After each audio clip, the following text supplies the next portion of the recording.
This is the summary created from the video. Lecture 43 Resource Management II.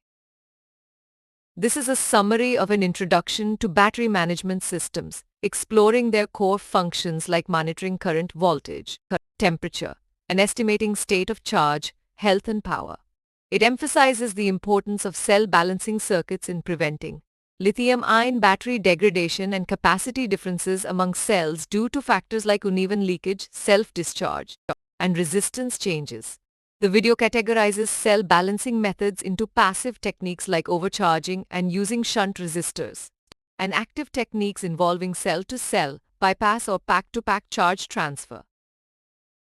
We now take a closer look at passive cell balancing for lithium-ion batteries through an experiment involving 318,650 cells, a passive balancer IC with protection, a DC power supply for charging, and a rheostat for discharging.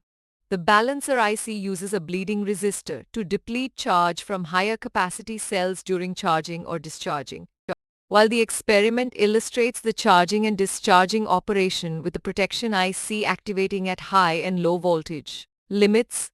It also highlights that passive balancing generates heat, leading to capacity deterioration, making it unsuitable for large battery modules.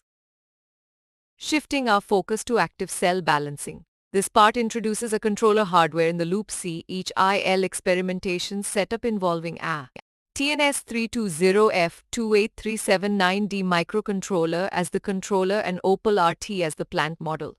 The three key factors for active balancing are charge, distribution mode balancing topology, and balancing strategy. The CHIL setup enables real-time verification of control logic with a fast-running plant model, combining the actual controller hardware with a simulated plant environment.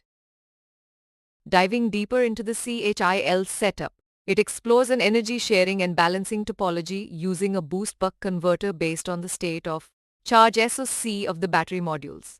The setup utilizes a TMS320F28379D launchpad, an Opal RT controller, and MATL-AB software. The balancing code is developed in MATL-AB and flashed onto the TMS board to generate PWM signals. It simulates a 3-module battery system with cell monitoring boards and a balancer circuit connected to a DC bus. The TMS board generates duty cycles D1, D2, and D3 for the 3 converters based on SOC variations and power demand. In this part, we delve into control logic development for the CHIL simulation. The TMS board requires an ATL-AB installations, the control suite, and libraries for C2000 microcontrollers. 7 parameters from the Opal RT analog output, including battery currents, success, and power demand, are scaled down to 3V for compatibility with the TMS board. The SOC balancing algorithm determines balancing factors based on the average standard deviations of the success. A PI controller maintains the voltage bus and develops PWM signals for the 3 converters in the Opal RT plant model. Now let's examine the simulation results and observations. The impact of varying load demand was tested by changing the power from 1000W to 2000W in steps of 200W.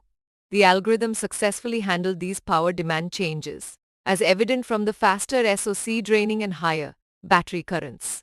Variations in the DC bus voltage from 270V to 300V and 260V did not affect the battery voltages or currents, indicating proper voltage regulation. Additionally, changing the initial SOC values to 75%, 73%, and 65% for the 3 modules led to proportional changes in the corresponding battery currents. Overall, the proposed algorithm effectively catered to variations in load demand, bus voltage, and SOC values.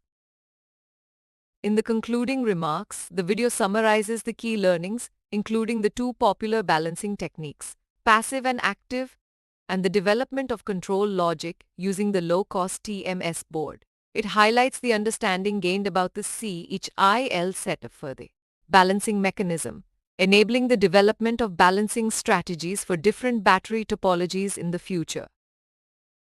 As key takeaways, the video emphasizes that balancing circuits extend the longevity of battery packs by preventing imbalances caused by factors like uneven leakage and resistance changes, while passive balancing leads to heat generation and capacity loss, making it unsuitable for large modules. The active balancing approach using a controller hardware in the loop setup allows for real-time verification of balancing logic. The TMS320F28379D board is used to generate PWM signals based on the control algorithm, and the simulation examined the impact of load demand, bus voltage and SOC changes. Ultimately, the developed control logic enables effective balancing for various battery topologies. Please stay tuned for more summary videos.